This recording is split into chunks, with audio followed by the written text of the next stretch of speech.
An innocent newborn baby found dead, nearly unrecognizable, on a remote, snowy country road. That day down there, March 25th, 1993, is going to be a day that lives in infamy in my mind. A search to find the identity of the baby called Geauga's child and his killer, spanning more than 2 decades. And this may be a long process. We will follow this to its conclusion. In our first episode, we showed you how fresh eyes on the case and new DNA technology led to a big break, going back decades through a family tree with 1,400 ancestors. And that was basically our ground zero to build that family tree. Gail was, this common, person, no criminal history, not even a traffic citation. She had never even come up throughout the investigation. Where we left off, detectives finally tracked down the mother of Geauga's child. Now, will they finally find out the truth? What happened to this baby boy? I wasn't sure what to do. No one knew. Did Gail's husband know? How will he react when detectives approach him, too? Wow. I don't know what to say. And what else is Gail hiding? If there is anything else that your DNA is going to link you to. I'm Sara Goldenberg. You're listening to Dark Side of the Land, Episode 2 of A Mother's Secret. 26 years later, the day had finally come. Gail Eastwood Ritchie's borrowed time was up. Listen, Geauga County Sheriff's Office. We just want to see if we could talk to you for a couple of minutes. In May 2019, 2 detectives approached Gail in her driveway in Euclid, a suburb of Cleveland, recording on their body cameras. Gail stood next to her car, wearing glasses, jeans, and a red fleece. Her purse slung over her shoulder like she's ready to leave, but she doesn't look surprised to see them. You have any idea what we want to talk to you about? Because I kind of think you might. It was about a baby. Yeah? What about? A baby that was left. We're not here to judge you, Gail. We don't know what was going on at the time. We don't want to speculate either, okay? So I don't think you want us to speculate. We're not here to arrest you, okay? We are here to take your DNA, okay? And we would like for you to tell us your side of the story. Gail's expression doesn't change much. She frowns and looks down at the ground. I think after 26 years, it's time. Don't you?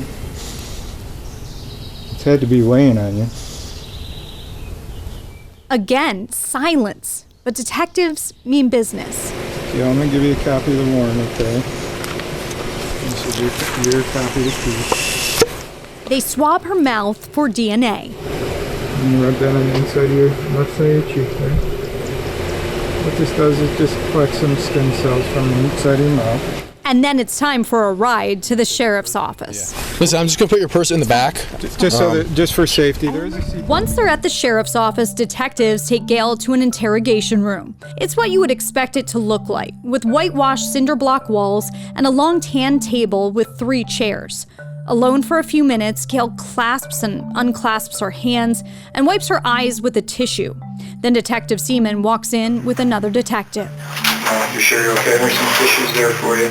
Inside the interrogation room, the truth begins to come out, but in fits and starts. And at this point, you're not under arrest. You are free to leave. Okay, so I'm going to just read you your rights real quick. You have the right to remain silent. Gail says she was 23 when she got pregnant with her husband Mark, who was a few years older. Contraception failed, and for months she said she didn't even know she was pregnant. I wasn't sure what to do. No one knew. She was living with her parents at the time and nannying for a family in Shaker Heights.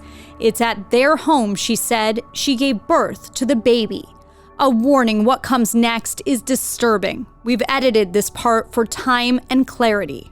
Honestly, do not remember the date or the day when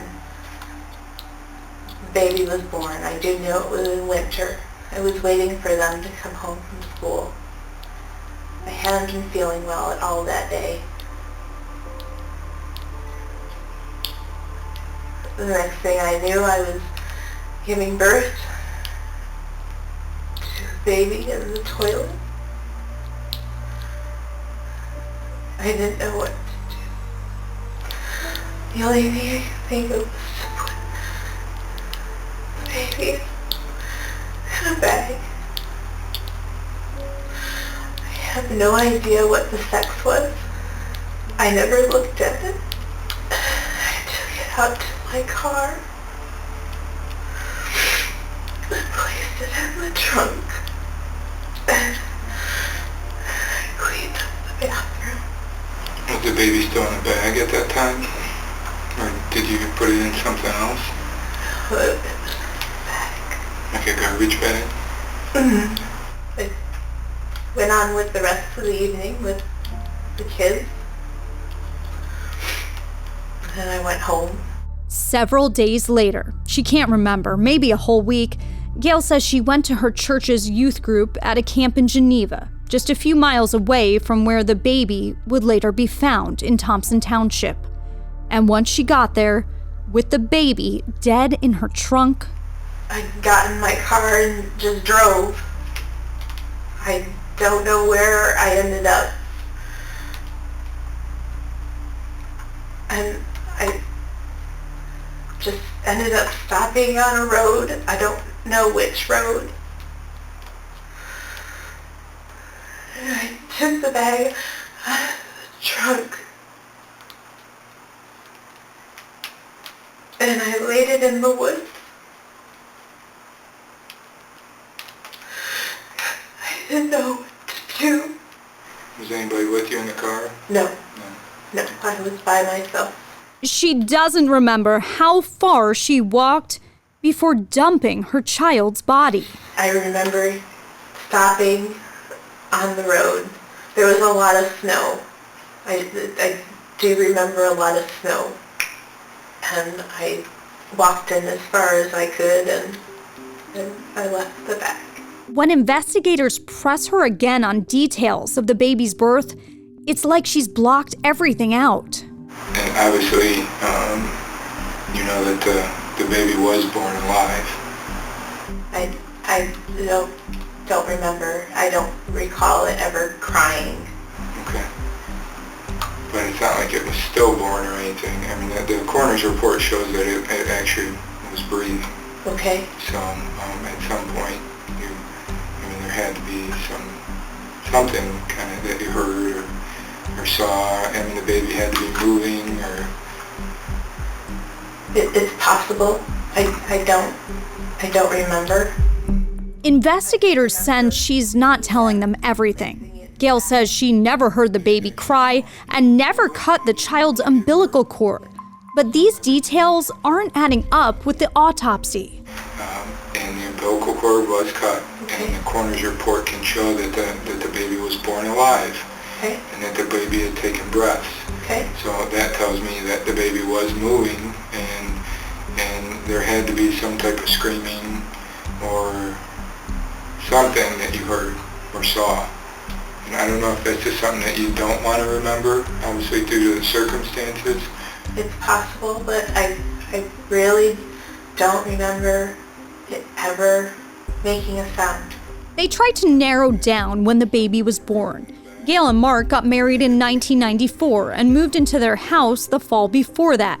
Gail guesses she had the baby in January of 1993. So you're confident that Mark is the father? Mark's the father, yeah. Okay. Over and over, Gail says she didn't know what to do. She shows no emotion over the baby, who she calls it. She never says sorry or that she regrets what she did. I mean, because of those circumstances, you didn't know what to do. Was it because you were young, because you weren't married?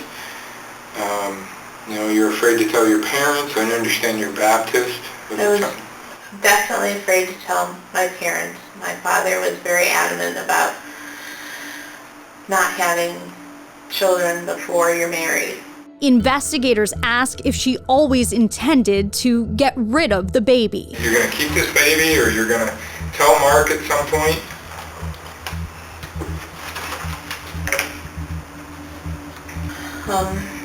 Or you're just going to get rid of it and act like it never happened? I'm not sure. She started dating Mark at 16 years old. She met him through their church, and she hid the pregnancy from him. At 200 to 230 pounds, she said it wasn't that difficult. And I wasn't sure if we'd get married. I was always afraid of losing him. Gail eventually admits they talked about having kids together around this time, but they weren't ready yet. Not long after, they went on to have 3 children together. But you guys talked about having a future together and, Yes. and raising a family. Yes. So it seemed like you wanted to have kids. Yes. And eventually you did have kids. Yes. They go back and forth over details like this for hours. Eventually, detectives tell Gail how they tracked her down as the baby's mother, but they don't get much of a reaction. Investigators continue to interrogate Gail Eastwood Ritchie at the Geauga County Sheriff's Office. Mark Ritchie? Yes. How you doing, sir? We're detectives with the Geauga County Sheriff's Office. At the same time, about 20 miles away in Euclid, 2 other detectives pay a visit to her husband, Mark Ritchie, to break the shocking news. I'm Sara Goldenberg. You're listening to Dark Side of the Land.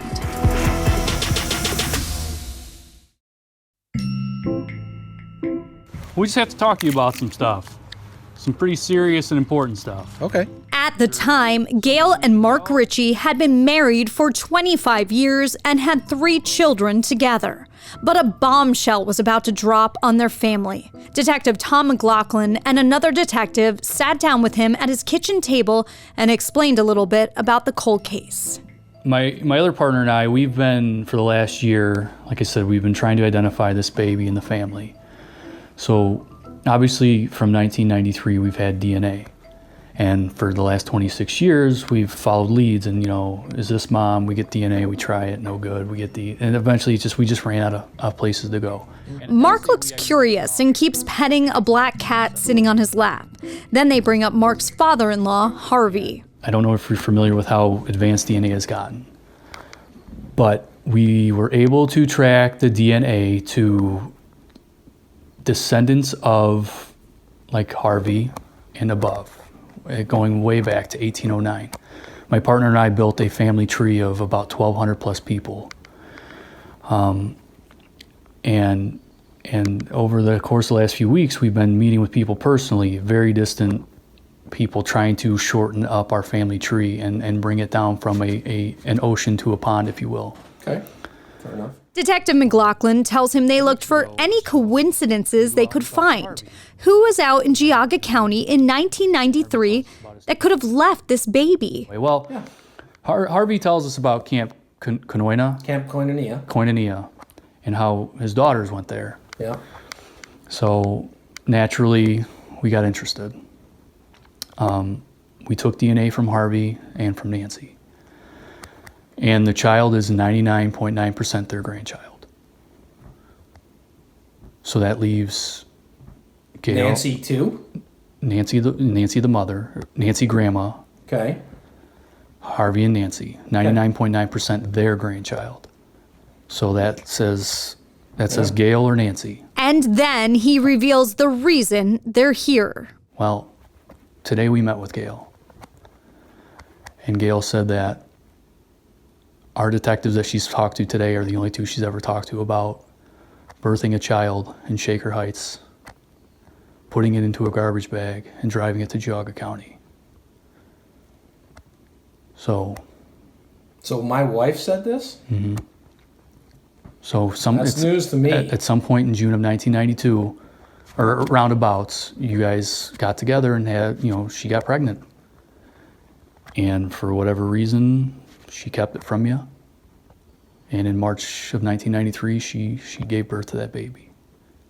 And for whatever reason that we're still trying to figure out, she didn't tell anybody, and she left that baby in Geauga County.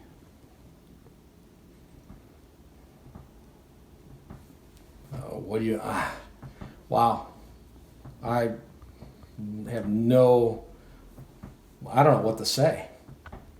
I mean, we don't know what to say either. It's been 26 years in the making. We've been everywhere and done everything. We've gone as far as Alabama to get DNA, and it's actually ended up. This doesn't sound like my wife. I just don't believe it. But what am I going to do? How do I argue the science, right? They put together the timeline for Mark. It was later that fall, in 1993, they bought a house, and the next year, they got married. Yeah, I find it hard to believe that my wife would have kept something like that from me. We had a relationship that was strong enough, I believe, at that point. Still do.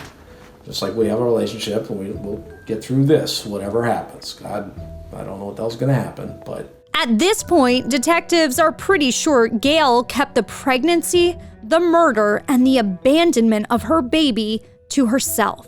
But detectives have to ask her husband, who was her boyfriend at the time, one important question. If there is anything that's going to come out that shows that you have prior knowledge, now would be the best time just to make sure. No, I'm telling you, dude, I got nothing. Okay.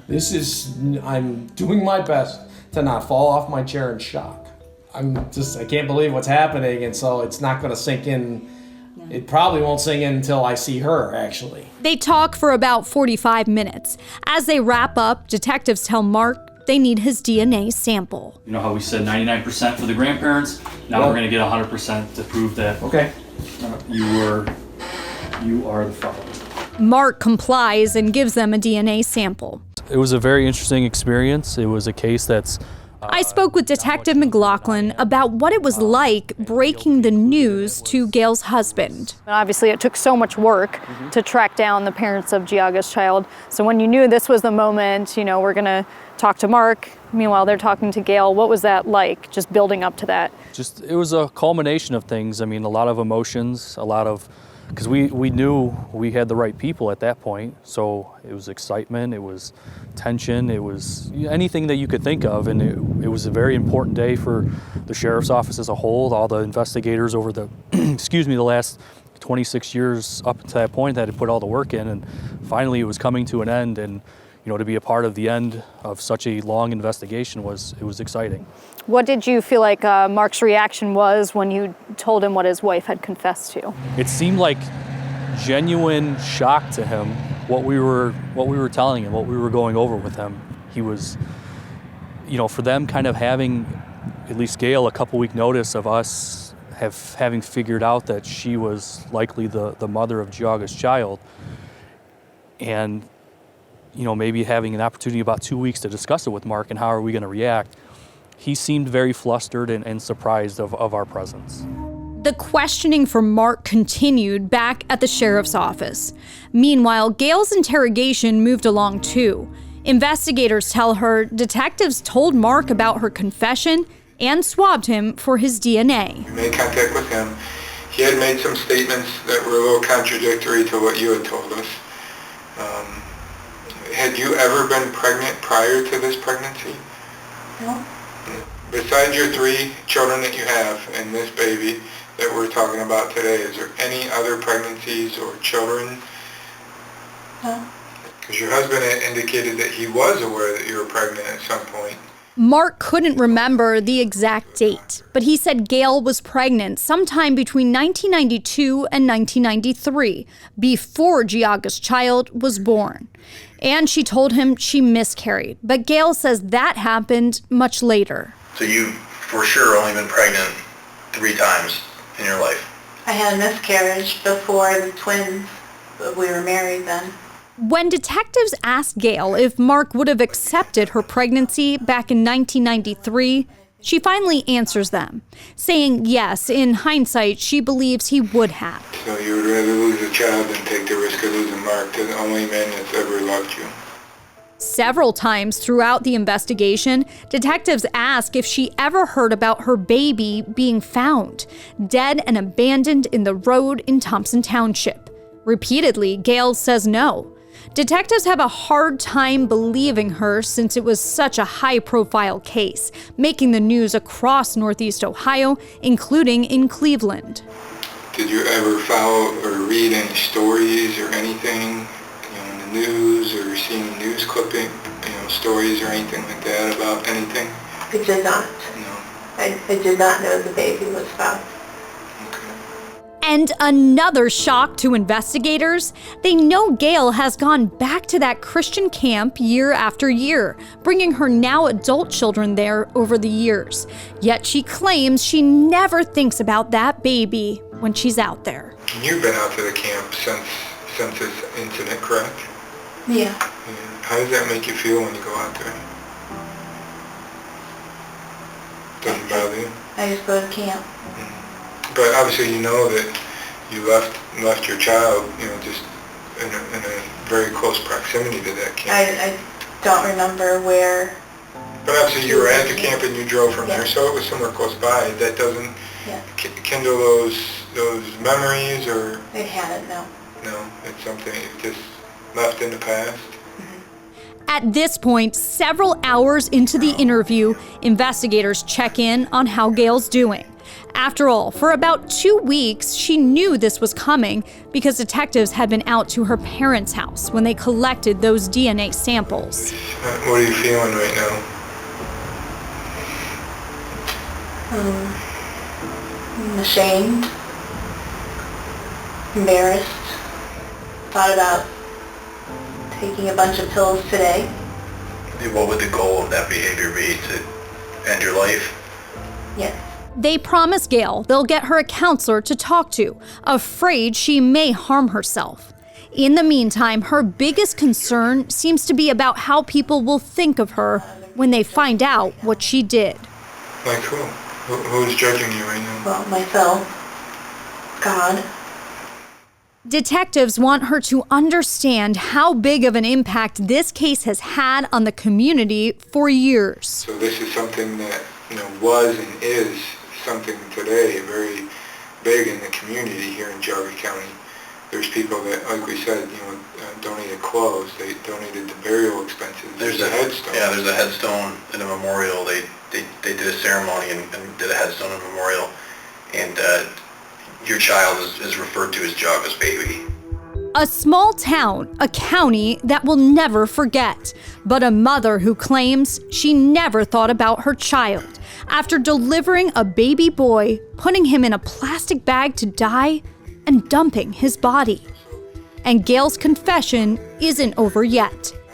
Detectives tell Gail they're submitting her DNA sample to CODIS, a national DNA database law enforcement and crime labs use to store and compare DNA profiles of criminal suspects and unidentified people. They give her one last chance to come clean on anything else she may be hiding. You've come, clean with this, what's happened here. You've told us what's happened. If there is anything else that your DNA is going to link you to, and I know this isn't the only time. That there's more times that this has happened.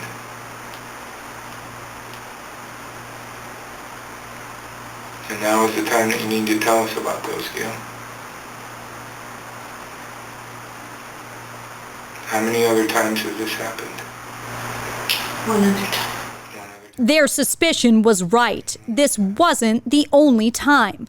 There was another pregnancy Gail says she hid from Mark before Geauga's child was born in 1991. She was 20 years old at the time. Gail said she went into labor at Mark's rental house in Geauga County. A warning, this may be disturbing. I did the same thing. Put it in a garbage bag.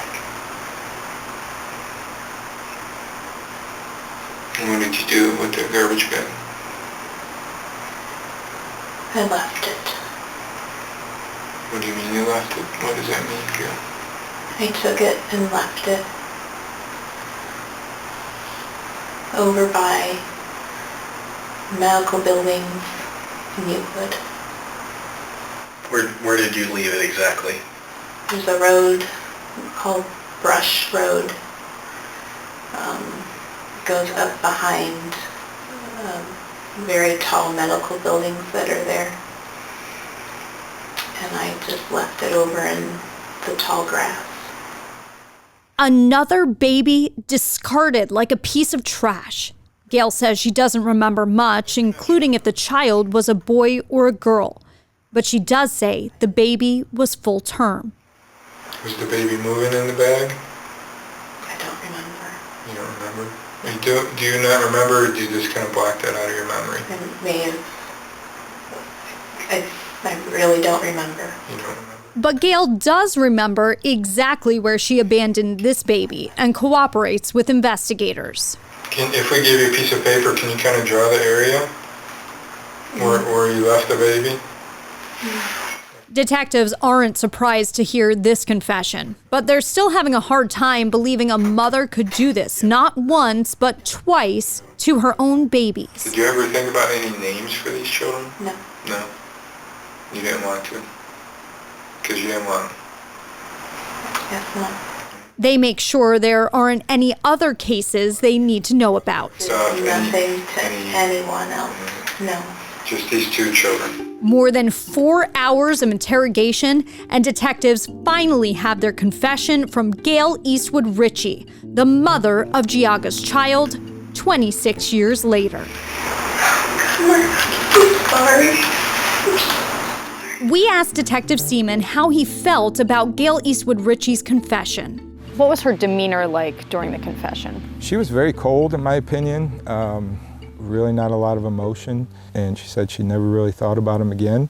That the first time she thought about those children was when her father, Harvey, told her that we had visited him. So 26 years later was the first time she thought about those children again, which I just couldn't believe. And she went on, she lived a full life after this. She had 3 children. 3 living children, grandchildren. Yeah, the surprise when you found out those details as you looked into her life. I guess before you approached her, you learned more about her. Was that surprising to you? It was. So again, we had looked into her life before we even approached Harvey, and nothing about her really stuck out to us. I don't think she even had a speeding ticket. She had never been in trouble. Again, she was married. She had 3 adult children, grandchildren, had a job. So at face value, it really didn't seem like she was who we were looking for. Just living her life like nothing had happened until the day she was finally caught. And now it was time to let the community who had so loved this child know what had happened to him and who was responsible. An announcement 26 years in the making. Finally, Geauga County Sheriff Scott Hildenbrand announces an arrest for the murder of Geauga's child. She admitted that she had birthed the child, placed him in a trash bag, and left him in a wooded area. And I don't know how you could, wake up the next morning like that, let alone 26 years later, and raise a family and go on like a normal person. I don't know how you do that. It was closure for so many people, including Sergeant Thomas Dewey, the first deputy on the scene that day back in 1993, and later a detective on that case. Our news crew spoke to him after the arrest. That day down there, March 25th, 1993, is going to be a day that lives in infamy in my mind. It was a case he would never forget, a case he worked tirelessly to solve. And even when he retired, he still held out hope he'd see justice for the baby boy. Dewey was one of the first people Detective Seaman called once Gail confessed. I says, oh my gosh, you gotta be kidding me. And he says, yeah, we did, and she admitted to it too. And I says, oh. Detective Seaman says his dedication to the case was unwavering. Tom Dewey went on vacation with his family to Disney World in Florida, and while he was there, on his own time, tracked down leads and got DNA from people. That's how much it meant to him. So to be able to call him that night and tell him that we found out what happened and we found what we were looking for was truly amazing, and the other investigators as well. Tom Dewey was able to be a part of the grand jury. We brought him back so he could testify at the grand jury, which issued the warrant for Gail's arrest for murder. Sadly, Dewey passed before the end of Gail Eastwood Ritchie's trial. But at least he does know that we found Mom and we brought some justice to Geauga's child. So that was amazing. He was in tears. He really was. But justice would take time. The baby's alleged killer, his own mother, was still innocent until proven guilty. Not long after the announcement of her arrest, Gail stood before a judge. Count 1 is aggravated murder. If convicted, that could carry with it a life sentence with the possibility of parole after 20 years. In court, she looked quiet and subdued. Do you understand the indictment? I do. Gail pleaded not guilty to murder and aggravated murder. She was out on bond as she waited for her trial. Her husband, Mark, was by her side at every hearing. Our news crew caught up with them one day as they walked out of court hand in hand. Miss Ritchie, can you tell us how you're feeling through all of this? Please respect our privacy. We have no comment at this time. 9 months later, in March 2022, the trial began. On the first day, the defense's main argument became clear. They claimed Geauga's child was not born alive. Was Geauga's child a stillborn baby? In Gail's confession, she never remembered the baby crying or making a sound. Experts on both sides argued back and forth over whether or not the child actually took a breath, and if the autopsy from 1993 could prove that.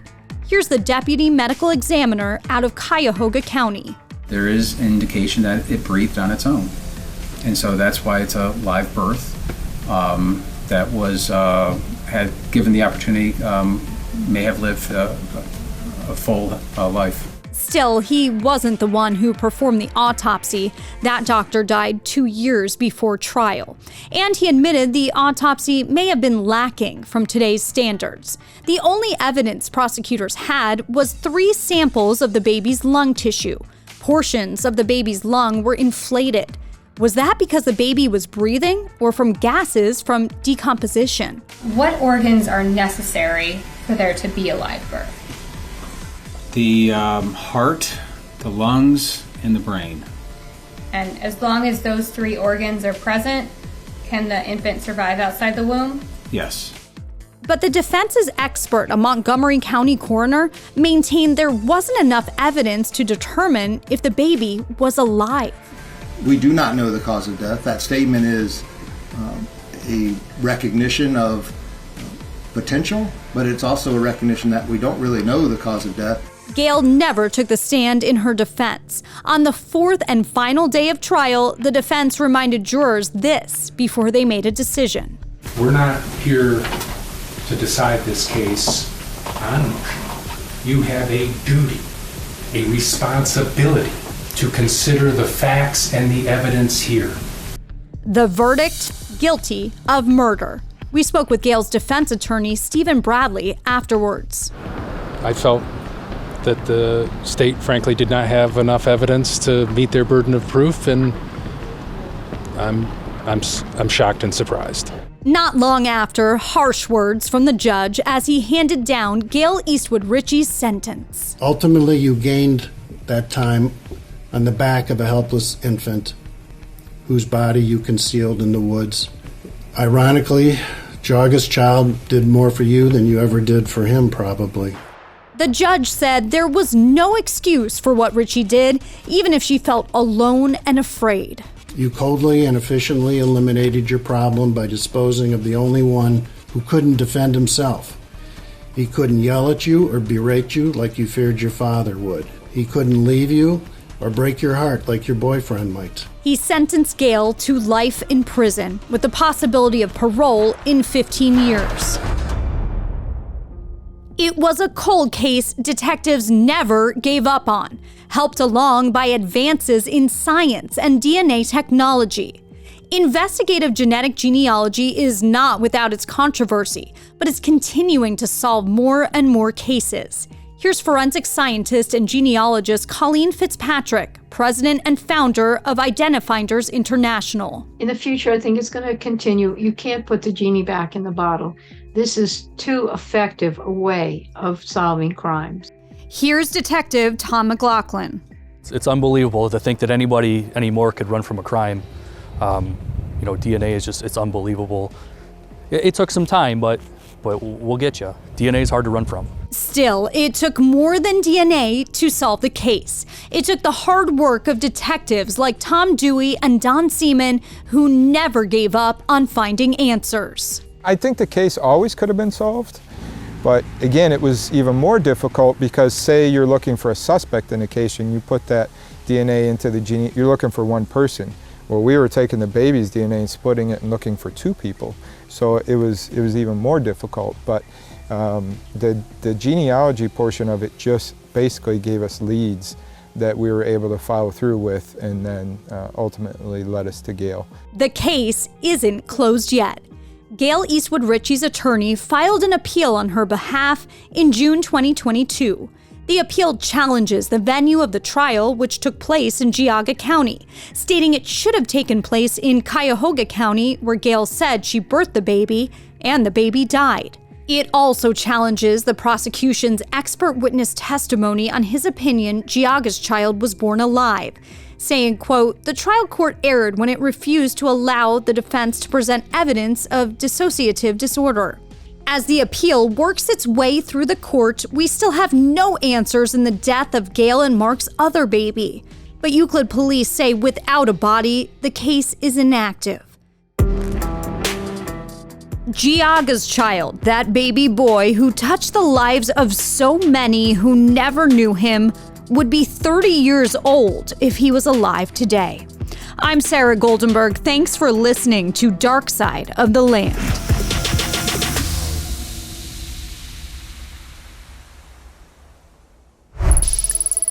Subscribe now for future episodes and find more Dark Side of the Land and photo galleries related to these cases at cleveland19.com.